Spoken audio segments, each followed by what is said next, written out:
ભારતીય શેર બજારમાં મંદીનો માર યથાવત।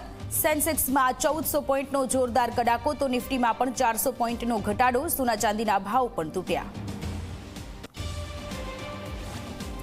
26 માર્ચ બાદ રાજ્યના વાતાવરણમાં આવશે પલટો। હવામાન આગાહીકાર અંબાલાલ પટેલની આગાહી। ઉત્તર ગુજરાતના ભાગોના વાતાવરણમાં પલટો આવવાની શક્યતા।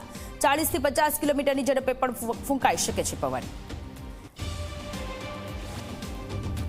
આજે રાહુલ ગાંધી ગુજરાતની મુલાકાતે બપોરે 2 કલાકે વડોદરા પહોંચશે। રાહુલ ગાંધી આદિવાસી અધિકાર સંવિધાન સંમેલન બેઠકમાં આપશે હાજરી। વડોદરાના વાઘોડિયાના આલમગઢ ગામમાં 4 યુવક ડૂબ્યા। 4 મિત્રો તળાવમાં નાહવા ઉતર્યા હતા। 4 પૈકી 2 યુવકોને બચાવવામાં મળી સફળતા। આજથી રાજ્યમાં ચણા અને રાયડાની ટેકાના ભાવે ખરીદીનો થશે પ્રારંભ। ચણા માટે 2.59 લાખથી વધુ તો રાયડા માટે 37,000થી વધુ ખેડૂતોએ કરાવી છે નોંધણી।